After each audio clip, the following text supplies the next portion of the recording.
Guys, welcome to the J. Scott Outdoors podcast. This is going to be episode number 170 with Michael Park. And my friend Michael Park has harvested 50 elk with a bow and arrow. He's only 48 years old. In the first episode 169, part one, we actually got into Michael's bow setup and all the archery setup with his arrows and all the different ins and outs of his bow setup. In this episode, we're going to talk about public land elk from state to state. Michael has harvested a elk in every single state except for New Mexico. He has yet to be drawn in New Mexico. So this is going to be a great episode. I want to thank you guys, the listeners, for all your support that you give me here at the podcast. I want to encourage you that if you like the podcast, if you would go on iTunes and give me a 5-star rating and leave positive comments. That gives us a great boost and helps our placement in iTunes. So I really appreciate those that have. But I know there's a lot of you out there that listen that haven't. Please do so. That really does help. I'd also like to thank you guys, the listeners, for all your support that I get every single day through email. And if you'd like to send me an email, if you've got questions or comments or people you want to hear on the podcast or any questions, you can send them to jscottoutdoors@gmail.com. I'd also like to thank the sponsors of this podcast. And the title sponsor of the podcast is Go Hunt Insider. And the Go Hunt Insider has the most innovative and cutting edge hunt finding technology with their 2.0 system. Go Hunt Insider is actually offering a free 30-day free trial exclusive for the J. Scott podcast listeners. So this is only available to the J. Scott podcast listeners. You can go to gohunt.com/jscott and click on the blue free trial button and go through the steps. It only takes a couple minutes. You will be required to give your credit card, but they will not charge the card until after the free 30 days. You can cancel at any time in the first 30 days to prevent being charged. If you have any questions, you can also email freetrial@gohunt.com and someone from Go Hunt team will promptly respond. I want to thank gohunt.com for their title sponsorship of my podcast. Also, the additional sponsors, PhoneScope, makes custom molded, precisely engineered smartphone digiscoping adapters. Get yours now by using the J. Scott, all one word, J. Scott 16 promo code and receive 10% discount on all purchases. Check them out at phonescope.com.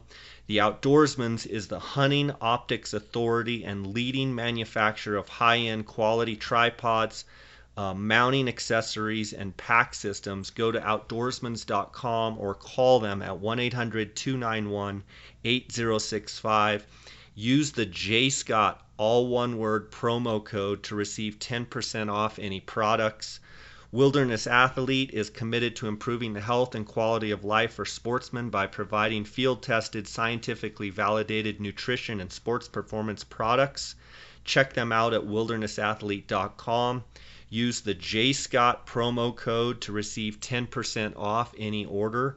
That's J. Scott, all one word. Utah Hydrographics can dip almost anything into a wide range of camo patterns and designs and colors. Give them a call and see what they can do for you. Receive up to a 10% discount by using the J. Scott 16, that's J. Scott 16, all one word, promo code. Visit them at utahhydrographics.com. I'd also like to thank Western Hunter and Elk Hunter magazines for their support of the podcast, and they are offering a promotion right now that if you subscribe today, you can get the newly released fall issue for free and delivered to your door. This issue has an extensive article from Corey Jacobson on the anatomy of elk. Colton Bagnoli introduces hunters to the use of suppressors. Remy Warren talks about Wanna Be an Elk Guide, and Darren Cooper explains the result of his arrow fletching test. You can go to westernhunter.net and subscribe to Western Hunter. You can also subscribe to Elk Hunter for a better value, and you just plug in the J. Scott, all one word, J. Scott promo code, and you'll get that free fall issue. Guys, let's get right to this part 2 episode with Michael Park. Welcome to the J. Scott Outdoors podcast. Today we have kind of a second part of the series with Michael Park. Michael Park has killed 50 elk with his bow and arrow, and he has managed to kill an elk in every single western state except for New Mexico. He has yet to draw a tag in New Mexico, and we learned a lot in the first episode about Michael's bow setup. And one of the things that I liked most about that episode is Michael is not necessarily into all of the details of every single thing about, kinetic energy and this, that, and the other. He just wants a setup that shoots well for him, that he can consistently shoot, and he's proven that he can kill elk. And I think sometimes as hunters, I think we can overcook. I think, the details are great, but I think sometimes we can overcook all of that. And, it was great talking to you in the first episode about your bow setup. Michael, how you doing? Pretty good, Jay. How you doing today? I'm doing great. Today we want to talk about finding bulls, hunting bulls on public land and in multiple states. I've done most of my elk hunting in Arizona and most of all my guiding in Arizona. And so I don't have a bunch of experience hunting other states, whereas you have hunted all the other western states, and New Mexico is the only state that you haven't killed an elk in. I want to talk to you about public land, and public land can be very tough to hunt. And you live up in the Northwest, you live in Oregon, and you've kind of cut your teeth hunting Oregon and Washington and some of those different states. First question would be, what is the difference in hunting the Northwest and the Southwest? Let's see. You would want to say it doesn't rain down there, but I think some of the times I've gotten the wettest elk hunting have all been in Arizona. I mean, you can just you catch one wrong monsoon, and I think there's catfish in every ditch there. But I don't think there's that much of a difference. People lay big claim that there's a big difference, but to me, they're elk. They do the same things. Sometimes a little bit different timing of the year, but elk are elk. They do the same things. They bugle, they rut, they chase cows, and have a pretty big circus in the month of September. And not much difference in my travels that I've found. Michael, you cut your teeth on hunting some of the most pressured areas in Idaho and public land that you've got to really work to even just find elk. What has been a key strategy for you having harvested 50 elk with your bow and arrow? I think my strategy starts with this, and this is a question I ask my buddies fishing in the spring all the time. And I pose it to you right now. What's your elk doing today? I'm flat out going to go out and kill one this fall. And that's the way I look at it when I go. I'm not going to fail.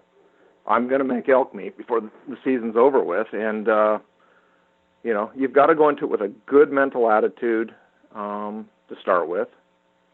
And I think the second thing is I tend to try and hunt a little bit opener country. And the reason behind that is I can't outwalk my glass. Plain and simple. So you try and spot them. If you can find the elk, you can kill the elk. Is that what you're telling me? Absolutely. Absolutely. So even in places that are really thick, like what I hear, Oregon and Washington and Idaho, some of those places are really thick. You would give the tip that if you can find areas that you can look across the drainage and see the elk, you have a much better, more efficient chance of actually getting into them and killing them. Yes and no. That works great, but basically I try and find the habitat that suits the way I want to hunt. I try and find an opener country. I don't like to hunt in the timber and the brush and all that stuff. I like to get into the open type of country to hunt them in, more sagebrush, junipers, fringe habitat. You get rid of a lot of people that oh, there's no elk out here. Well, you'd be amazed what you find walking around in the winter hunting chuckers in the desert. Yeah. Uh, Yeah. So I like to hunt, kind of non-traditional, a little more open country. Because like I say again, and as you well know, and a lot of people don't realize, you just can't outwalk your glass.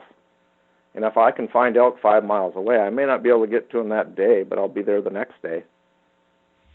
Yeah, how much does time, as far as time that you have, availability to hunt, play into your strategy?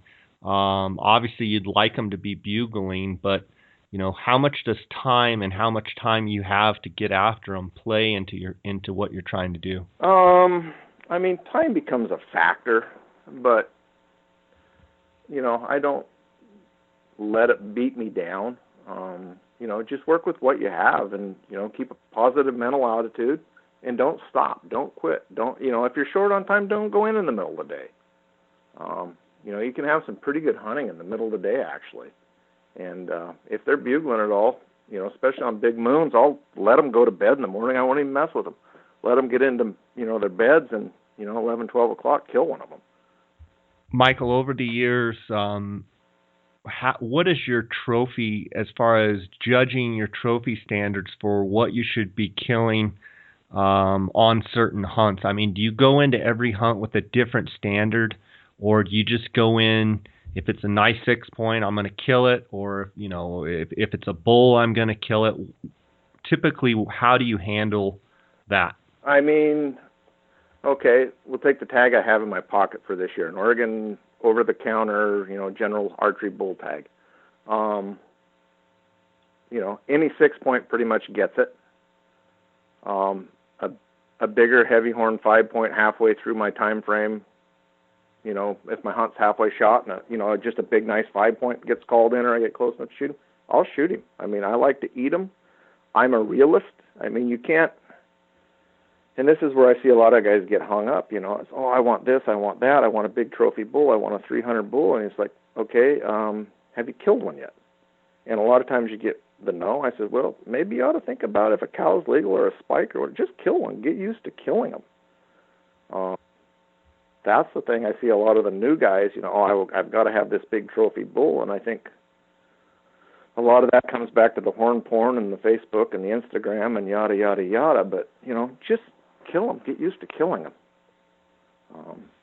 I'm a realist when I face all this stuff. If I go to Idaho, it'll be the same thing there. A decent, 250, 260, 276 point is in bow range. I'm going to shoot him. I'm a total realist. If I go somewhere and I find a whole bunch of great big bulls, yeah, I'll get really picky and hold out. But, I'm a realist when it comes down to this stuff. You do your research, figure out what the area's produced, and, go from there. Just be a realist. I think that's great advice. As far as moving from state to state, chasing bulls, chasing elk all over, if you had to pick, season dates are all over the map for different states, but what do you look for as, if you have limited time to get into the field, what dates are you going to say, I need to be in the field these dates? Boy, that's a tough one, but I would say about the 12th through the 22nd, if, I had to pick dates and live by those dates of September, are usually really good. It doesn't matter. So Arizona to Idaho to Montana to Wyoming, Oregon, those are the kind of the dates. If you could be anywhere, that's where you'd go. Yep, absolutely. Gotcha. Okay, let's talk about something else in regards to that.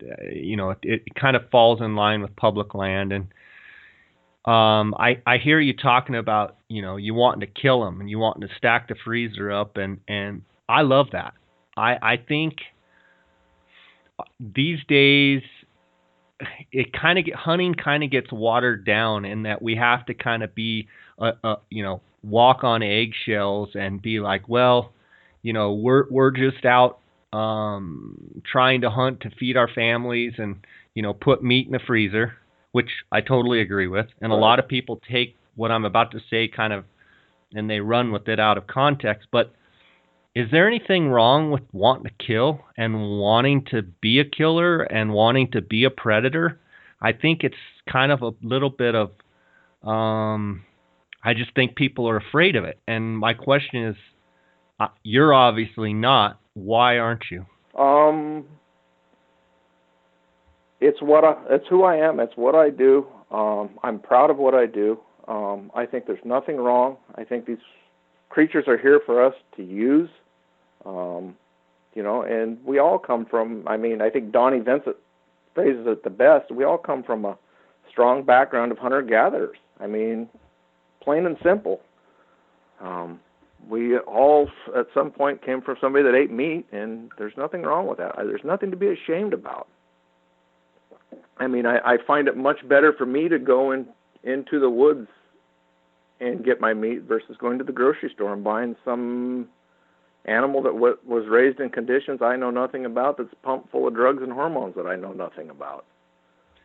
Yeah, and to further that point, jumping in here, all of those animals had to die also. Absolutely. And a lot of those get hit, right between the eyes with a sledgehammer or, whatever they call those slapjacks or whatever that, just pink and knocks them dead. I think in certain circumstances it's okay to water down a little bit what we do, and certainly I'm not the type that, and I know you're not, that just flaunt whatever we do. And we're killers, and we kill elk, we kill animals, and we're not ashamed of it in any way. I think there's a time to maybe not be as boisterous and just slam it down someone's throat, because you're hoping that you could at any time influence someone into going out and trying hunting. But on the flip side, I think there's, it just seems like it's been so watered down, and we have to say, oh, well, I'm just hunting to fill my freezer. Well, there's also some sport to it, and there's also those that like to actually hunt and like the whole aspect of hunting, and I don't think we should be ashamed of that. No. If it was just about filling the freezer, I just hunt with a rifle. Let's just speed the process up and make it a little easier. And that's nothing against the guys that hunt with a rifle. We should all have each other's backs in this thing, but, I see the dividing wedge in some of that even. But, you like the sport, you like the challenge, but in the end, if you're successful, you're taking a life, and I'm not ashamed to say I do that. Plain and simple. Yeah, exactly. Let's I kind of veered off point there, but I think we got some good insight there. Public land bulls, you're saying that you like to hunt more open country, so whether you draw a Wyoming tag or a Utah tag or Arizona tag, Oregon, Montana, what have you, you're going to automatically look for the more open country. You're going to use your eyes as much as possible. How much does the fact of bulls bugling play into you killing an elk or not killing an elk? Doesn't play into it at all. It's helpful, and it's really fun to be able to interact and call them and play that game. But if they're not rutting hard, if you get into the open country, you can still hunt them. Take for instance last year when I had a Nevada tag. And they have fairly early season dates there, and I had a window in late August that I could run down there and just kind of scout, because I figured I'd go down and scout. Season was open, take my gear, and I got down there, and there was a death in the family, and so I got up on a high point, found a bull, and shot him that night. Needed to be home with family, and with that bull was not bugling at all. He was still with some bachelored out with other bulls, and if you can find them, you can kill them. So how did you kill that bull in that particular instance? Glassed him up in the morning, watched him go into a patch of trees. It was too late to do anything with him, so I went back that evening and fairly early and sat on a rock pile and waited for him to come out. And when he came out, there was actually, I think, 7 bulls he was with, and they kind of fed up the drainage and out of sight, and the wind was just starting to change in the evening, and so I hustled down and got in the drainage with him, and it was a small draw, and worked up underneath him and caught him rubbing his horns in the aspen trees, and ranged him and shot him. Nice. How far of a pack out did you have? I think it was from the seat of my truck to where the elk was laying dead, 202 yards. I love it. And was he uphill? Yeah, that was me by myself. I'd talked to a couple guys that said they'd come help me. Went up and took some pictures of the bull. Was real happy. It was really going to be an easy extraction. I went up, split him down the back of the neck as I was starting to skin him out. Realized my blade was dull on my Havalon. Popped a new blade on. Stuck it in his skin by his neck and went about 3 inches, and the knife slipped out of his neck and promptly bit me across the knee and laid my knee open to the kneecap, and I ended up getting 21 stitches on my way home. How bad was it bleeding? It didn't bleed bad at all, which I was surprised. I felt it bite my knee, and I looked down, and my brand new Kuiu pants have a 2.5-inch cut across them. And it was like, I don't even want to pull this up and look. And I pulled my pant leg up and looked, and there's my kneecap looking at me, and it wasn't bleeding much, and I didn't have any first aid stuff with me at all, which was, that'll never happen again. I'll have some stuff with me this fall. But I just, the only thing I had was toilet paper and electrical tape, so I pinched it shut, put some toilet paper over it, and taped it all up, and just went to work. And I had the bull half broke down when these other guys showed up, and they helped me get him out and got me a cane to get me down to my pickup and sent me on my way, and ended up in the Twin Falls, Idaho hospital at almost midnight getting sewed up. And that was number 50, or that was 49? That was number 49. That was number 49. And then, so number 50 last year,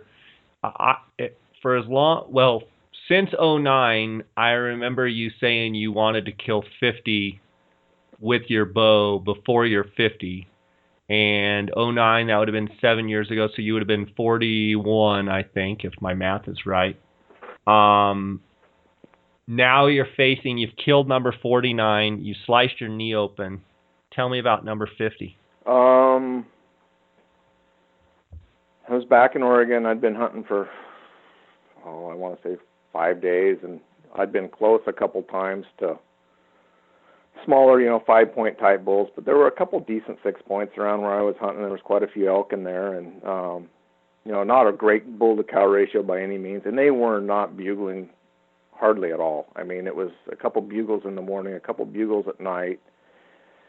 And the great thing about hunting, a little bit more open country, I could watch the elk every day type of deal, get out to my vantage point and sit down and find where the elk were and watch them. And I mean, the bulls weren't pushing cows around at all. They were just once in a while bugling. And, so this went on for like 5 days, and they weren't, they just weren't rutting. And I finally got on a herd that was in a draw feeding, and I was just sitting on some rocks above them watching them, and I don't know, there was 60, 70 head. It was a pretty big bunch, and I didn't even realize there was a bull in them. There was a couple little, 4x5s, but I hadn't seen a herd bull in them at all. And,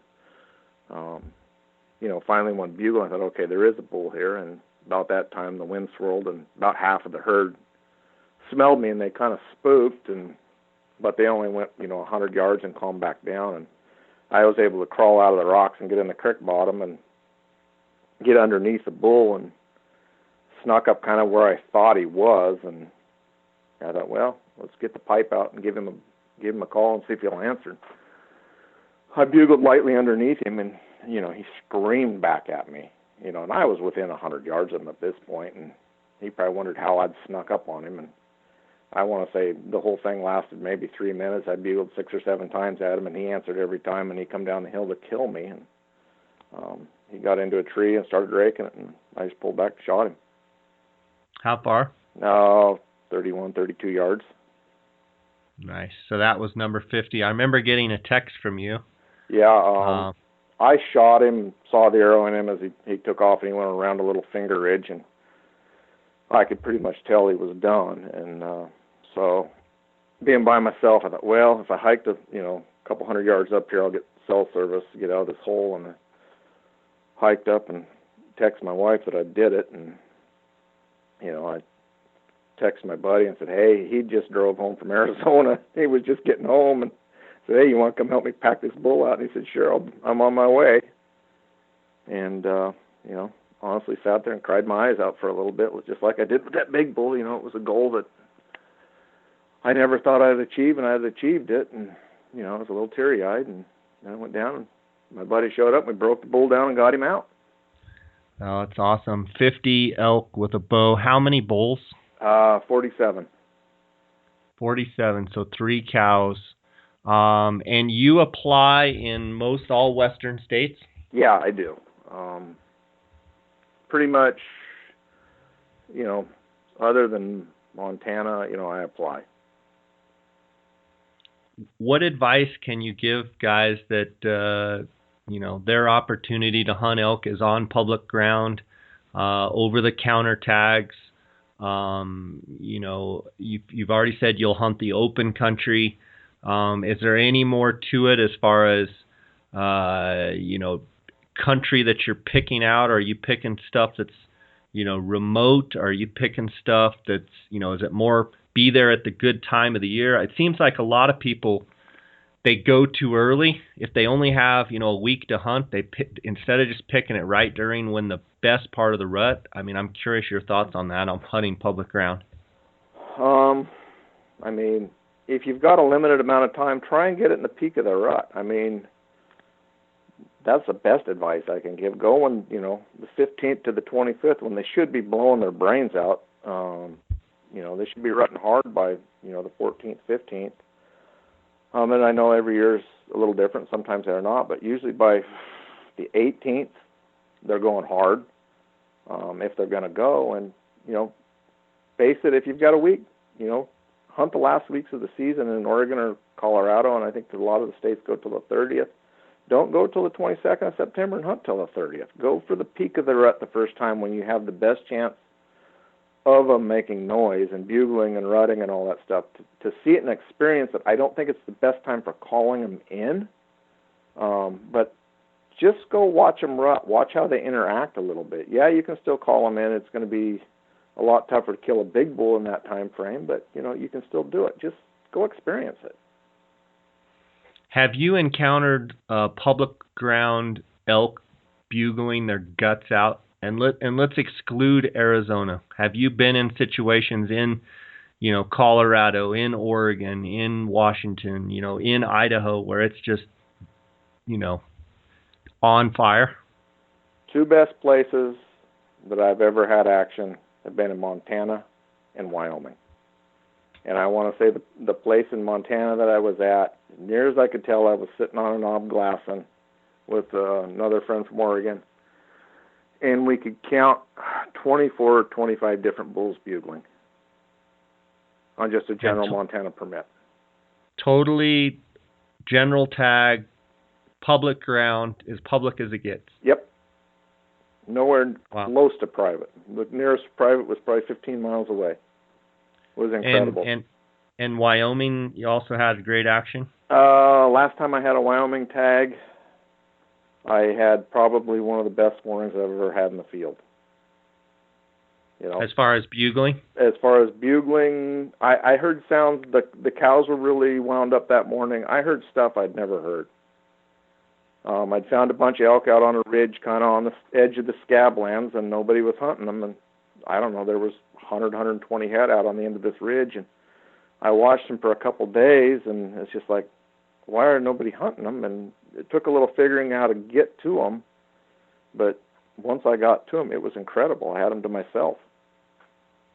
And if I heard one bugle that morning, I heard 1,000. So in that situation, when you hear just bugles everywhere, it can be a little bit daunting because you don't know it almost puts you into a tizzy of you don't even know what to do. What do you do when they're just going nutso? What do you do personally? I infiltrated that bunch. There was I'd been out there the day before and kind of knew a spring they hit in the evening when they were going to the open country. So that next morning I wanted to be at that spring, sitting below it, when they got in there, and sure enough, the bulls had, the bigger bulls all had that big wad busted up into groups of 10 to 15, and they kind of took their turns at that spring, and finally I was able to weasel in close to the spring, and a 325 bull brought his cows in there, and I shot him. Nice work. That's awesome. That is awesome. Well, it's been a great to talk to you about hunting on public land. In the first series, or the first part of the series, we talked about your bow setup. This, we talked about finding bulls on public land and hunting them. And next, I want to talk to you, on the next episode, I want to talk to you about calling elk and some of your strategies. And we'll have some good stuff to talk about, because I've seen you in action 2 different years, in '96 and in 2009. And then we're also going to talk about things that you do to execute a great shot under pressure. I want to thank you for spending time with us here on this. I'm going to call it the Michael Park series, second part, and look forward to talking to you again very soon. Sounds good, buddy. Talk to you soon. All right. Guys, thanks for listening to this episode with Michael Park. Make sure to check out episode 171 and 172, part 3 and 4 with Michael Park. I also want to encourage you guys to go check out my new website. It's still under construction, but jscottoutdoors.com. You can access the podcast.